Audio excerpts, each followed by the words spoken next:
Assalamu alaikum students. My name is Dr. Nimra and the new topic that we are going to start under our pharmacognosy subject is glycosides. ठीक है, अब जो glycosides है हमारा new chapter है, इसके बारे में हमने कुछ चीज़ें देखनी कि कौन से ऐसे इंपॉर्टेंट प्लांट्स हैं जिनके अंदर ग्लाइकोसाइड्स प्रेजेंट है. ठीक है, तो इसके लिए फर्स्ट ऑफ ऑल हमें ग्लाइकोसाइड्स की डेफिनेशन पता होनी चाहिए कि ग्लाइकोसाइड्स बेसिकली होते क्या हैं. तो ग्लाइकोसाइड्स की डेफिनेशन क्या है हमारे पास? ग्लाइकोसाइड्स आर ऑर्गेनिक कंपाउंड्स, मतलब ये ऑर्गेनिक कंपाउंड्स है जो कि अबंडेंट होते हैं इन द प्लांट्स.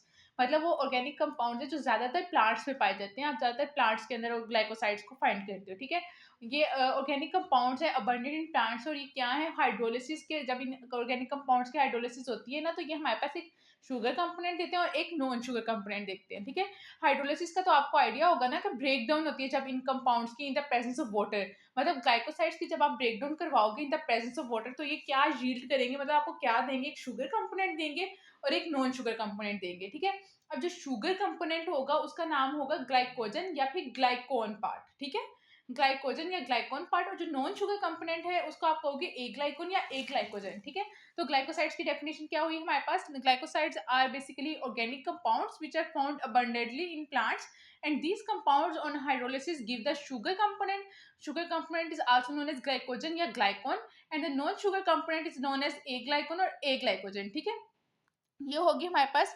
ग्लाइकोसाइड्स की डेफिनेशन. ठीक है, अब नेक्स्ट आते हैं क्लासेस. मतलब ग्लाइकोसाइड्स को हम किन क्लासेस में डिवाइड कर सकते हो, किन में क्लासिफिकेशन की किन क्लासेस में हो सकती है. ठीक है, तो आपके सिलेबस में इन्होंने 3 क्लासिफिकेशन दी हुई है. एंथ्राक्यूनोन ग्लाइकोसाइड्स दिए हुए हैं, second one is cardiotonic glycosides and the third one is saponin glycosides. ठीक है, अब एंथ्राक्यूनोन ग्लाइकोसाइड्स की एग्जांपल्स में आ जाते हैं आपके पास सेना आ जाता है, एलो आ जाता है और रिबाब आ जाता है. ठीक है, ये 3 प्लांट्स आपके एंथ्राक्यूनोन ग्लाइकोसाइड्स की एग्जांपल्स में आ जाते हैं. देन कार्डियोटोनिक ग्लाइकोसाइड्स की एग्जांपल्स में क्या आते हैं? डिजिटेलिस आ जाते हैं और स्ट्रोफेंथस आ जाते हैं. ठीक है, और थर्ड वन है हमारे पास सेपोनिन ग्लाइकोसाइड्स. सेपोनिन ग्लाइकोसाइड्स में भी आपके पास कुछ प्लांट्स आ जाते हैं. ठीक है, अब हम देखेंगे कुछ मेडिसिनली इंपॉर्टेंट ग्लाइकोसाइड्स प्लांट्स को, जो आप जिन ग्लाइकोसाइड्स को यूज करते हो फॉर द मेडिसिन पर्पस. ठीक है, इसमें फर्स्ट प्लांट है आपके पास ड्रग है जिसका नेम है सेना. ठीक है, अब सेना किस क्लास से, केमिकल क्लास से बिलोंग करे? वो ग्लाइकोसाइड से बिलोंग करे, क्योंकि हम पर बेसिकली ग्लाइकोसाइड्स को डिस्कस कर रहे हैं. देन इनका आता है बायोलॉजिकल सोर्स या बायोलॉजिकल ओरिजिन. तो इनका बायोलॉजिकल सोर्स जो सेना है उसके 2 बायोलॉजिकल सोर्स है. क्या है? कैसिया क्यूटिफोलिया और दूसरा है कैसिया अंजस्टिफोलिया. ठीक है, आप सेना की ना ड्राइड लीव्स को यूज करते हो. और कौन सी 2 स्पीशीज के लीव्स वगैरह को यूज करते हैं? एक है आपके पास कैसिया क्यूटिफोलिया और दूसरी है आपके पास कैसिया अंजस्टिफोलिया. ठीक है, अब कैसिया क्यूटिफोलिया को आप कहते हो इलेक्जेंडेरिया सेना और कैसिया अंजस्टिफोलिया को आप कहते हो टिनिवेली सेना. ठीक है, अब ये फैमिली किस फैमिली से बिलोंग करते हैं? उसमें जो सेना जिस फैमिली से बिलोंग करते हैं उसका नेम है लेग्यूमिनेसी फैमिली. ठीक है, ये लेग्यूमिनेसी फैमिली से बिलोंग करते हैं. देन आते हैं, आपने याद रखना कि केमिकल कॉन्स्टिट्यूएंट्स, मतलब सेना के अंदर कौन से कॉन्स्टिट्यूएंट्स आपके पास. ठीक है, तो उसमें सबसे पहला आता है सेना में सेनोसाइड्स होते हैं आपके पास प्रेजेंट. सेनोसाइड में कौन से सेनोसाइड होते हैं? सेनोसाइड्स ए हो सकते हैं, सेनोसाइड्स बी या सेनोसाइड सी.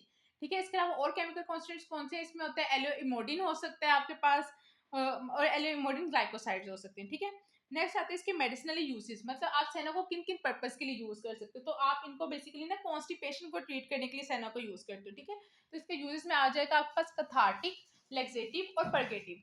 ठीक है, ये तीनों टर्म्स आप ना कॉन्स्टिपेशन को ही ट्रीट करने के लिए यूज कर रहे होते हैं, लेकिन इनमें थोड़ा सा डिफरेंस है. मैं आपको डिफरेंस बताती हूँ. ठीक है, जो लेक्सेटिव है, लेक्सेटिव को आप यूज करते हो सिंपल कॉन्स्टिपेशन से रिलीफ हासिल करने के लिए. ठीक है, मतलब ये सिंपल कॉन्स्टिपेशन को ट्रीट करते हैं. कैसे ट्रीट करते हैं? कि आपके जो स्टूल्स होते हैं ना उनको थोड़ा सा वो कर देते हैं, हार्ड से सॉफ्ट कर देते हैं. ठीक है, लेग्जेटिव.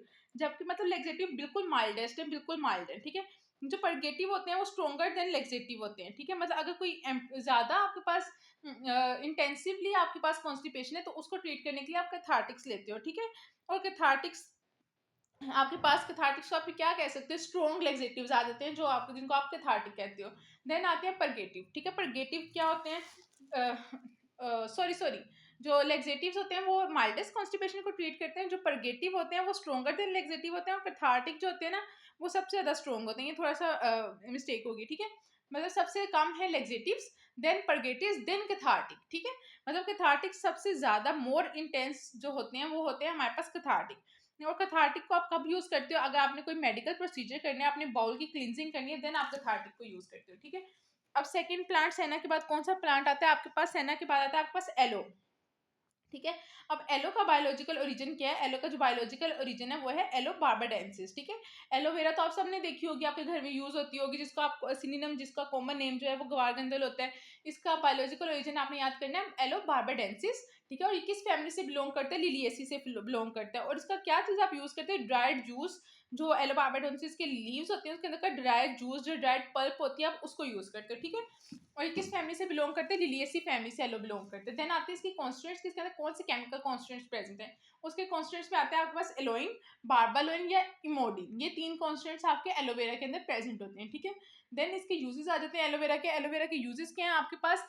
हेयर टोनिक है, मतलब ये आपकी हेयर की ग्रोथ को इंप्रूव कर रहा है। परगेटिव है एलोवेरा, लाइक कॉन्स्टिपेशन को ट्रीट कर रहा है, स्किन डिजीजेस को ट्रीट कर रहा है, आपके बर्न्स वगैरह को, जो आप हीट रेडिएशन की वजह से बर्न्स होते हैं उनको ट्रीट करें। इसलिए तो आप देखते हैं ना कि एलोवेरा काफी कॉस्मेटिक्स की चीजों में भी प्रेजेंट होता है, क्योंकि स्किन की डिजीजेस को ट्रीट करता है। ठीक है। तो आज के लेक्चर में हमने डिस्कस किया ग्लाइकोसाइड्स क्या है हमारे पास, कौन सी इनकी क्लासेस हैं, 3 क्लासेस हैं इनकी, जिनमें एंथ्राक्विनोन है, कार्डियोटोनिक, सेपोनिन ग्लाइकोसाइड्स है। देन हमने 2 important medicinally important glycoside plants को डिस्कस किया, जिसमें से फर्स्ट वन प्लांट है हमारे पास senna, and the second one is aloe. ठीक है। तो अगर आप कोई भी क्वेश्चन हो तो आप पूछ सकते हो। Thank you so much.